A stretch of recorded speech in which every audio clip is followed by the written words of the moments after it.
All right, so get this. We're diving into the life and legacy of J.P. Morgan. Oh, wow. The name is synonymous with Wall Street, but this is going to be anything but a dry history lesson. Oh, I'm intrigued already. We're using Ron Chernow's biography, The House of Morgan, as our guide for this one. Excellent choice. Really dives deep. And Yeah. yeah, this guy, J.P. Morgan, he was more than just a banker. He was this financial titan who shaped industries, rescued the nation even. It's amazing how much his name pops up in different areas of history. Totally. And that's what we're going to unpack today. His rise to power, his immense influence, and yeah, even those moments where he kind of like walked this line between robber baron and savior. Sounds like a fascinating journey. Oh, it is. And trust me, there are some surprising twists and turns along the way. I bet.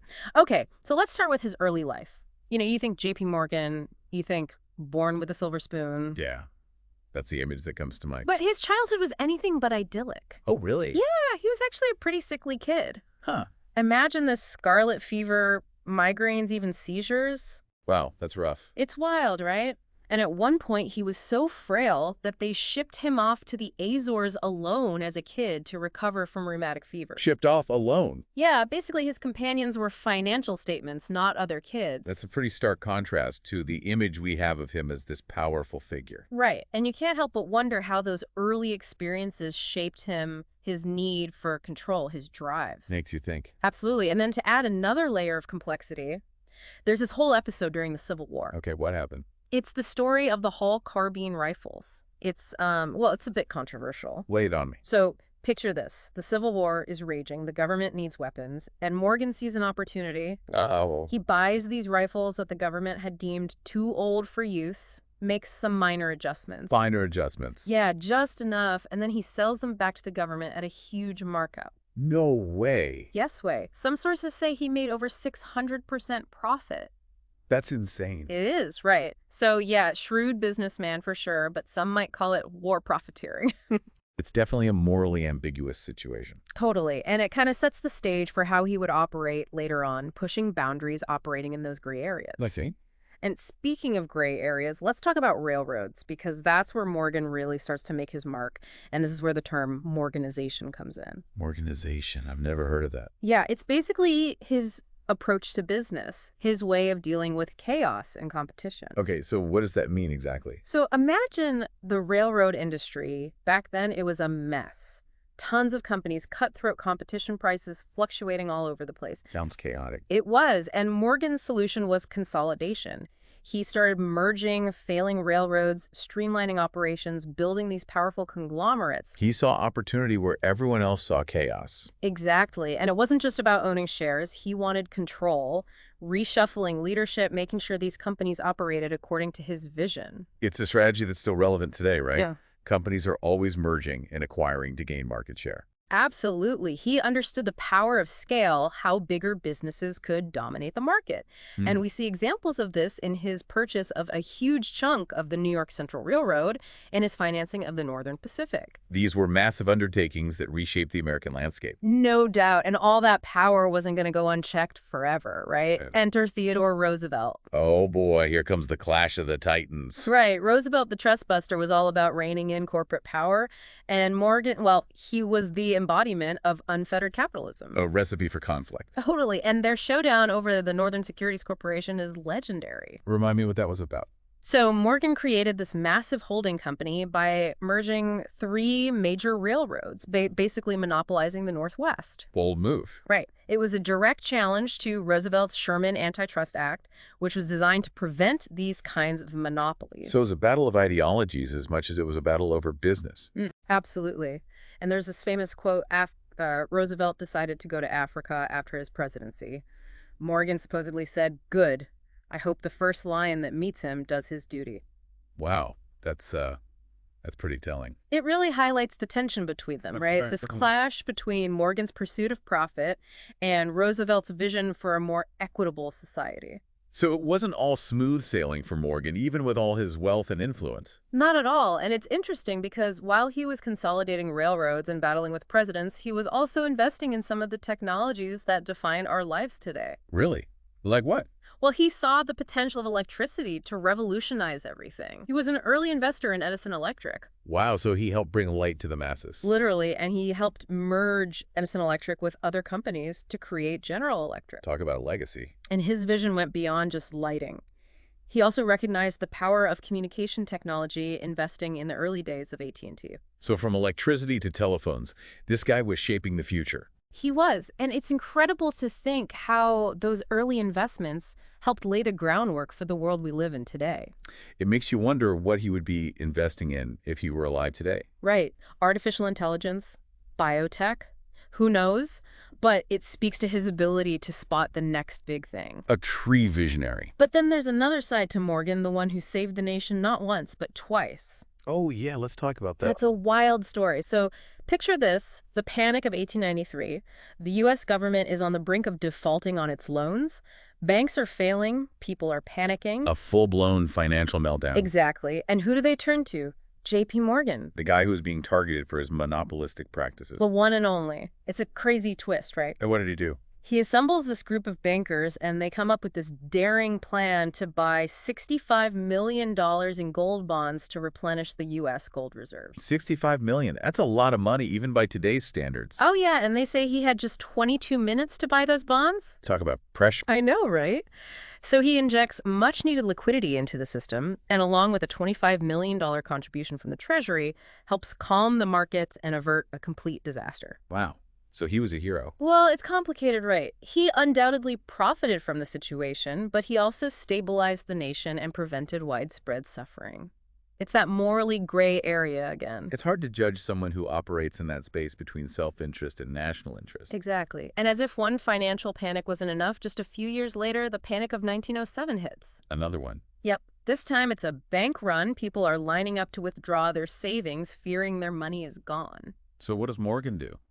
Well, he does what any reasonable person would do. He summons the nation's top financiers to his private library, locks them in a room, and tells them they're not leaving until they come up with a solution. He locked them in. Oh yeah, he meant business.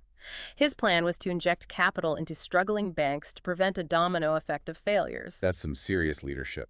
Right, and it worked. He stabilized the financial system, prevented a complete collapse. Even President Roosevelt authorized the Treasury to contribute another $25 million to the effort. So Morgan saves the day again, but I'm guessing it wasn't without consequences. You're catching on. It's like putting out a fire with gasoline. You solve the immediate problem, but you create a whole new set of issues. What kind of issues? Well, in this case, it was public awareness of just how much power Morgan wielded.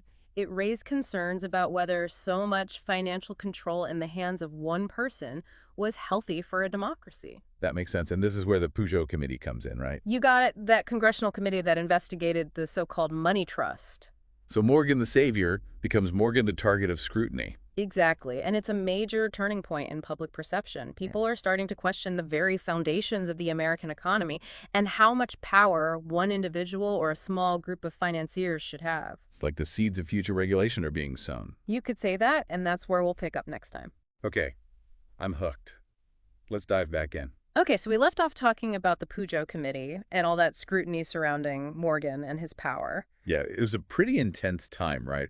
Being called to testify before Congress, having to defend your entire business empire. It must have been like being under a microscope with the whole nation watching. Totally. And it really fueled this push for greater regulation of the financial industry. Yeah, I mean, it makes sense, right? It's one thing to step in and help during a crisis, but it's another thing entirely to have that much power concentrated in one person or even a small group of financiers. Right? Like, where do you draw the line? Exactly. And the committee's findings were a major catalyst for the creation of the Federal Reserve. Oh, wow. So Morgan's actions inadvertently led to the creation of the very system that would regulate the industry. It's kind of ironic, isn't it? The guy who is bailing out the government ends up paving the way for a system designed to prevent those kinds of crises in the first place. It's like he accidentally created his own checks and balances. It really is a fascinating twist. Totally a paradox. And speaking of twists and turns, let's talk about Morgan's later years. His health was declining, and he started thinking about his legacy and what would happen to his empire. He had already accomplished so much, right? Built this incredible business, reshaped industries, even rescued the nation from financial ruin.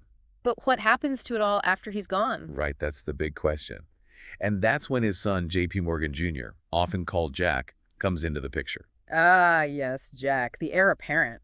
Was he ready to step into those giant shoes? Well, he'd been groomed for the role, and he actually took over with remarkable skill. So he continued the family tradition. He did. He kept the mergers and acquisitions going, expanded the Morgan financial empire even further. Wow, so even after J.P. Morgan Sr. passed away, his influence continued to shape the financial world. Oh, absolutely.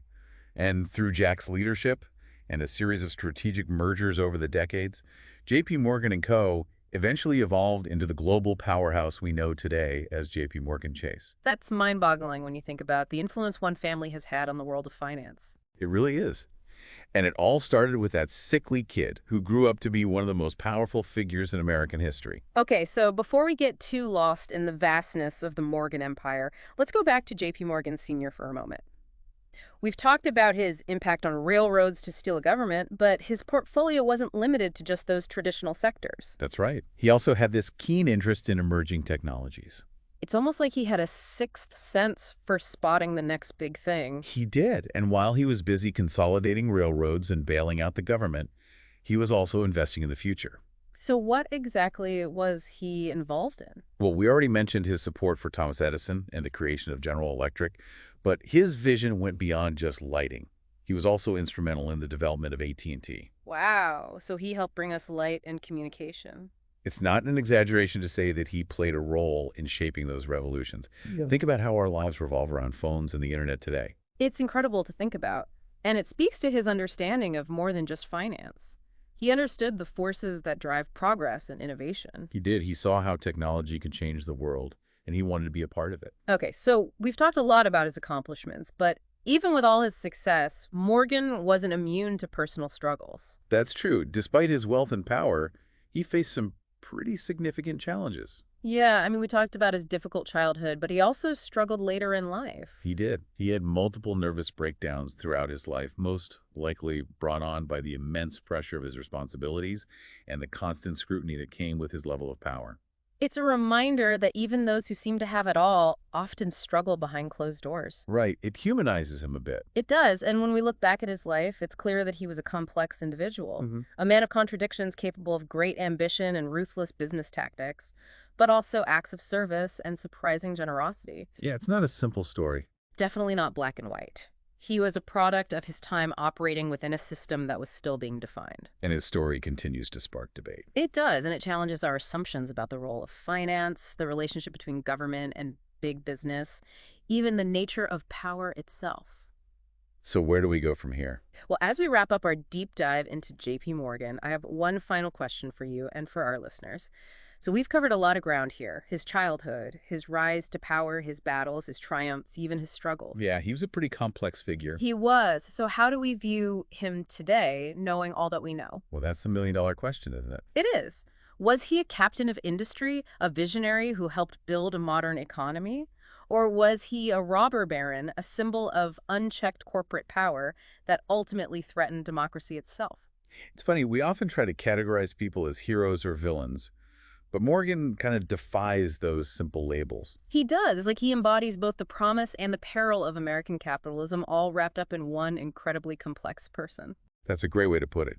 He represents the incredible innovation, the creation of wealth, the rise of powerful industries that have come to define the American experience. Yeah, but at the same time... But at the same time, he also represents the inherent risks of that system, the potential for monopolies, the inequalities, the concentration of power in the hands of a few. It's like a double-edged sword.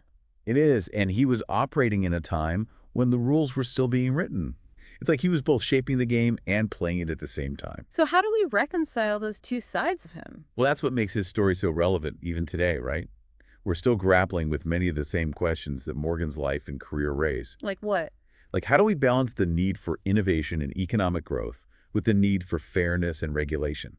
How do we prevent the concentration of power from undermining democratic values? It's like his story is both a cautionary tale and a source of inspiration. Exactly. It forces us to confront the complexities of capitalism and to think critically about the role of finance and big business in society. And I think that's the key takeaway here, right? We can't just look at J.P. Morgan as a hero or a villain. His story is too nuanced for that. It is. It's a story that challenges us to think critically about our own values and about the systems that shape our world. And ultimately, I think that's why his story continues to fascinate us. It's a mirror reflecting the ongoing tensions and complexities of American capitalism. It's a story that's still being written. It is. Hmm. So as we wrap up our deep dive into the world of J.P. Morgan, I want to leave our listeners with this thought. Morgan's story isn't just a historical account, it's a reflection of ourselves. It's a reminder that the choices we make, the systems we create, have a profound impact on the world around us. And that we have a responsibility to learn from the past to shape a better future. And with that, we'll bring this deep dive to a close. Thanks for joining us, and we'll see you next time.